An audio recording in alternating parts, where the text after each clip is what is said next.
Bom dia, graça e paz. Como é que você está? Essa manhã de quarta-feira fria. Aqui é a Thalita Martins. Estou lendo com você o livro Esposa e Mãe, Segredos de uma Mulher Feliz e Satisfeita no Casamento e no Lar. E hoje nós vamos começar a leitura do capítulo 11. Ele é mais extenso, mas nós vamos ler um pouquinho por dia, amém? Vamos lá? O capítulo 11, o título é Deixe que Deus construa a sua casa. Deus tem feito coisas maravilhosas a fim de preparar-nos para o trabalho que tem para nós como esposas e mãe. Hebreus 3:4 apresenta essa ideia com muita beleza. Vou tirar a passagem de seu contexto de certa forma, pois ela se refere ao nosso corpo, e eu gostaria de aplicar a ideia tanto ao corpo como à nossa casa. Toda casa é estabelecida por alguém, mas aquele que estabeleceu, ou seja, construiu, mobiliou, todas as coisas é Deus. Deus é aquele que vai equipar você e mobiliar a sua casa. Quando começarmos a aprender isto e aplicar esse conceito à nossa vida, vamos parar de nos esforçar para obter coisas e de tentar crescer por nós mesmas. Permitiremos então que aquele que tudo estabelece nos equipe e equipe a nossa casa, tanto material quanto espiritualmente. Por que estou tão certa disso? Porque o Salmo 139 diz que Deus nos conheceu antes de termos sido concebidas. Você acha que ele pode ter tido tanto interesse na sua pessoa para depois deixá-la de uma hora para outra, justamente quando você precisa dele para ser uma boa dona de casa ou mãe? De forma alguma. Ele sabe tudo sobre você nesse momento e está profundamente interessado em sua vida. Lemos em Mateus 10:29 que ele sabe quando um pardal cai por terra.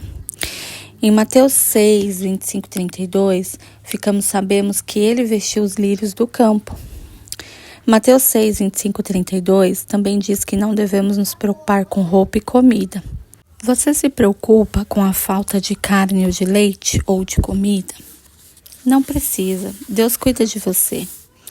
Muitas de nós já passamos por períodos em que não podíamos adquirir coisas consideradas essenciais. Mas sabe de uma coisa? Conseguimos passar por tudo porque Deus cuidou de nós. Ele somente permite que aconteçam em sua vida aquelas coisas que podem beneficiá-la, mesmo que a levarão a crescer e a chegar mais perto dele. Se ele permitir que haja escassez na sua casa, será simplesmente com o intuito de aproximá-la mais dele. 1 Pedro 5,7 diz que ele cuida de mim, de tudo que me diz respeito. Ele se interessa se você ou seu marido estão vivendo bem, se você e seus filhos estão tendo problemas. Ele se interessa muito e está à espera de que você levante os olhos e compreenda que ele está tentando mostrar-lhe os seus princípios e a maneira estabelecida por ele de fazer as coisas que ele quer que faça. Uma das maiores causas do nosso fracasso como esposa e mãe é a tendência que temos de comparar nossa vida com as de outras pessoas. Não devemos comparar o que temos com o que os outros possuem, pois Deus nos dá exatamente o que precisamos. Por isso, nunca devemos dizer, se eu tivesse o que fulana tem, se você precisasse daquilo, Deus teria lhe dado. E à medida que você crescer nele, ficará surpreendida ao ver quanto mais ele lhe dará. Ele não lhe dará as coisas que não puder confiar a você, mas quando puder confiá-las a você, elas serão suas. Não é justo comparar os filhos com outras crianças. Cada criança é um ser criado especialmente por Deus, alguém especial de quem ele cuida individualmente, assim como fez e cuida de você. Ele conhecia o seu filho antes mesmo de ser concebido. Como resultado, você tem uma família que Deus reuniu e quer realizar um milagre através dela. No início de 1 Coríntios 4 e em 2 Coríntios 10, de 7 a 8, lemos que não devemos comparar-nos com ninguém, exceto com Deus. Ele é o nosso alvo. Só a Ele devemos imitar. É Ele também responsável por aquilo que acontece na nossa vida. As mulheres às vezes têm a tendência de comparar sua espiritualidade com a do marido. Quando fazemos isso, geralmente desviamos o marido exatamente daquilo que queremos que ele tenha, por nos considerarmos espirituais e assim praticamente anulamos o interesse dele. Se deixássemos que Deus dirigisse nosso marido enquanto ele nos dirige, descobriríamos que ele se modificaria muitíssimo, mais depressa do que quando nós procuramos dirigi-los. Nós, mulheres, temos muito mais tempo para dedicar ao estudo da palavra de Deus e, como resultado, às vezes nos sentimos mais próximas de Deus. Mas ouça, Deus vai trabalhar através de seu marido no seu lar. Portanto, mantenha sua espiritualidade fora do caminho e deixe que ele opere. Julgue a si mesma e não aos outros. Existe um outro aspecto que quero mencionar. 1 Coríntios 11, 31 e 32, encontramos uma insinuação de que comparar as pessoas é, na verdade, uma forma de julgamento. Deus, porém, encoraja uma espécie de juízo. Em 1 Coríntios 11, 31 e 32, nos ensina que se julgarmos a nós mesmas, não seremos julgadas por Deus. Se olharmos para nós mesmas em vez de observarmos outras pessoas, nós nos pouparemos de muitas dificuldades.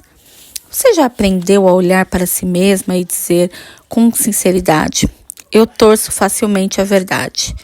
Acho que Deus não está contente comigo porque Ele diz que não devemos mentir. Sei disso, no entanto, continuo torcendo a verdade, especialmente com o meu marido. Acho que é melhor eu começar a julgar a mim mesma e falar a verdade. Talvez não seja esse o seu problema. É provável que você tenha de julgar a sua ira, ou seu egoísmo, ou qualquer outro defeito comum a todos nós. Você se poupará horas e horas de correção e disciplina por parte de Deus se agir por sua própria conta, ou como a palavra diz, se você se autoexaminar. Deus nos deu várias ferramentas valiosas. Ele não só nos deu um corpo, uma mente, um espírito que precisamos usar da maneira mais certa, como também nos concedeu ferramentas espirituais e deseja que as usemos, que são sabedoria, compreensão e conhecimento. Amém? Hoje eu vou parar por aqui. Amanhã a gente continua a leitura desse capítulo 11. Esse capítulo ele é bem forte, né? O que ela traz aqui, ela fala sobre construção. E todas nós estamos sendo construídas até a volta de Cristo. A verdade é que a gente sempre vai ter algo a mudar, a melhorar. E o que ela traz nesse capítulo, né? E ela cita muito a palavra aqui. Até interessante, conforme eu for citando, pega a sua Bíblia, né, abra no texto que ela traz como referência, leia o que ele está falando, para a palavra inculcar mesmo na sua mente. E aquilo é a palavra que transforma, é a palavra que liberta, é ela que nos limpa.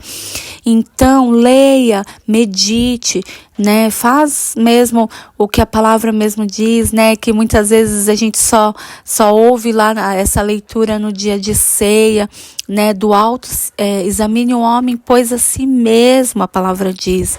Então, seria muito melhor, né, como ela deixa aqui, se cada uma de nós, ao invés de ficar olhando para o outro, olhássemos para nós mesmas e pedisse para que o Senhor sondasse nosso coração e a gente conseguisse ter esse olhar mesmo, né, real de si própria, no sentido de, olha, eu tenho inveja, de enxergar os pecados, né, o egoísmo, a inveja, até mesmo a língua, né, que muitas vezes nós temos grande, de ficar falando mal dos outros, enfim.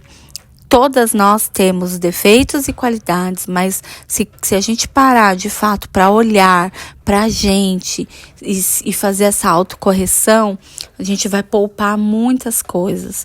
Então, o próximo capítulo não, mas o subtítulo que eu vou trazer amanhã é Peça Sabedoria a Deus. E aí eu vou ler aqui o que ela traz. Então, mas desde já vai orando, pedindo para que o Senhor trabalhe na sua vida. Amém? Que Deus abençoe.